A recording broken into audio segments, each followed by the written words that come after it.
Film me. All right. Ready?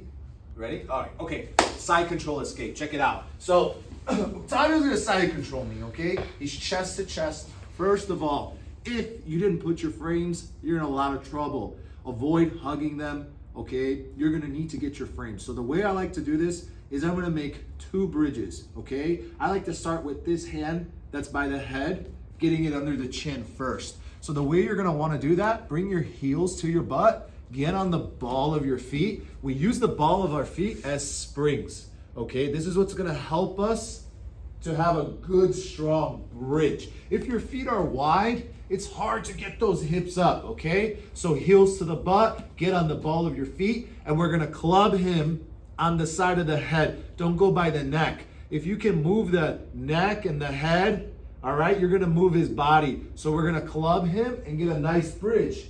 And as I'm coming down, I'm gonna cut him up right here. I'm gonna be mean here. And I wanna grab his shoulder. Avoid grabbing the trap. You wanna grab the shoulder and use your forearm, the middle, to put pressure on his throat, okay? And you can flare your elbow a little bit.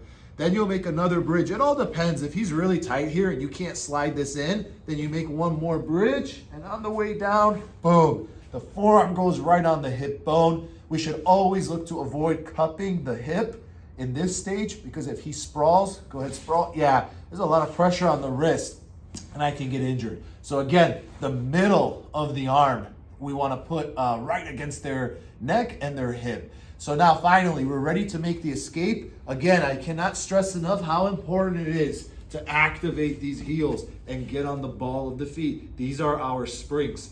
You're gonna take a nice deep breath, and you're gonna try to staple your ear to the mat. Look at all the space between my hip and the mat, okay? And I'm opening my elbows up. From here, I'm gonna drop my hip to the mat and pay attention. This leg, I'm going to flex it, and I'm gonna bring my knee to my hip. I'm sorry, my knee to my elbow here. And look how I'm flexing my foot. Believe in this leg. What I mean by that is don't have a noodle leg. Flex it and use it as a wedge.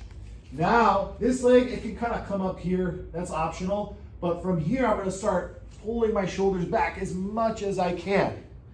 So obviously, if we kind of get up to here, most guys who have experience, they're gonna usually start to let go. But let's just go into a lot of detail here. What happens when they don't wanna let go? Maybe they're big and strong and they have a death grip. So what I can start doing is I can cup the hip right now. It's safe to cup the hip. I start creating space, and I'm going to take this leg and I'm gonna put my kneecap right on the ribs. If I can get on the chest, that's great, but all I need is just a little bit. Now we have another wedge in here, okay? So we have all 4 limbs inside here.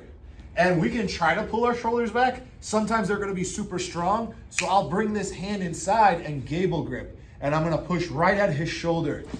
And that should pop and break that grip. Remember, you're pulling those shoulders back. Now from here, try to avoid, especially when you're new, I don't like to teach it where you come here, because again, good guys are gonna get those elbows in, and we're gonna put our head to the side. All right, come here, get your hands up. And no, here. It can be hard to free this leg. So when you get here, okay, create some space and rip this out. Put your foot on the hip, use the gi, pull them up from here, okay? And always try to get that hip up and sit on their lap, break their posture, climb your legs. Always climb those legs. Put the pressure on their back. As the rounds go on, it's gonna be very hard for them to have good cardio because there's pressure on their back, okay?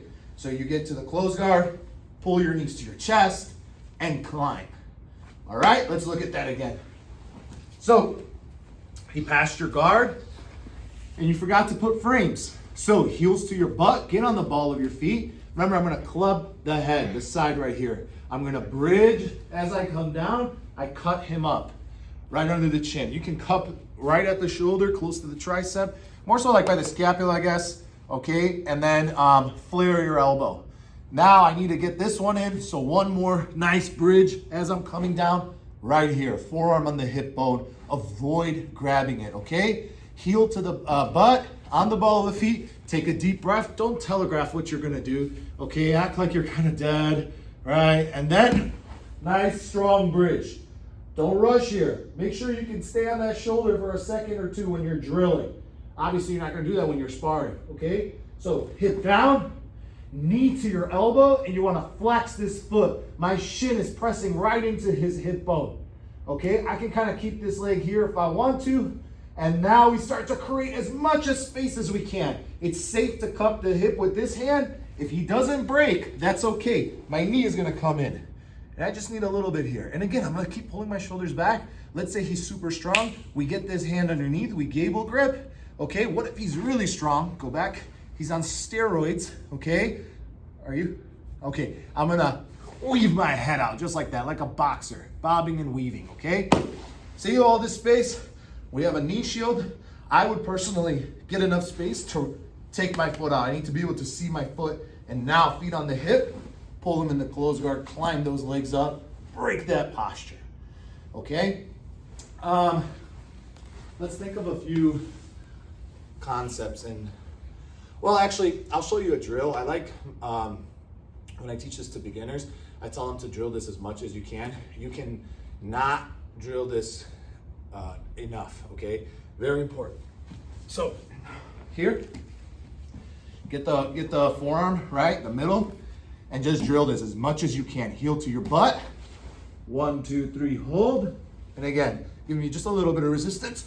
1, 2, 3, hold, and back. 1, 2, 3, hold, and just drill that as much as you can. Let go. You can do a solo drill. Try to understand what type of like shrimp this is, okay? John Danaher, he's explained that there's like 2 types of shrimps, okay? There's a power shrimp and there's a sliding shrimp. So right now, we're doing like a power shrimp. We're getting here, hands up, elbows in, heels to the butt, and we're getting on that shoulder. You see this? Do you see the space? And then boom. Okay, this would be like a power shrimp. And then there's a sliding shrimp, which is more like you're like sliding out. Okay, this one, you really want to get on the shoulder. You're not just sliding out, you're getting on that shoulder, okay? And then you'll escape, slide out, okay? Another thing you can do is if you don't have a partner to drill this with, you can do this one, or you can go up to a wall and get close enough where your hand can reach. Hands up, heel to your butt, 2 hands on the wall, shrimp, outside leg connects, regard. Very important. And again, I can't stress enough how comfortable you want to get. Heels to the butt on the ball of your feet, and get comfortable being here. Look, holding this.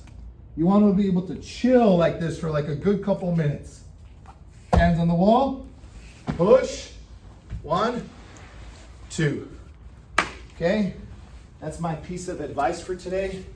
And come over here. This is a good side control escape for the beginners. And Octavio, you use this a lot too, right? Mm-hmm. You've had high excess at the highest levels, right? Okay, he can vouch, all right? All right, until next time, may the force be with you. Os. Thank you.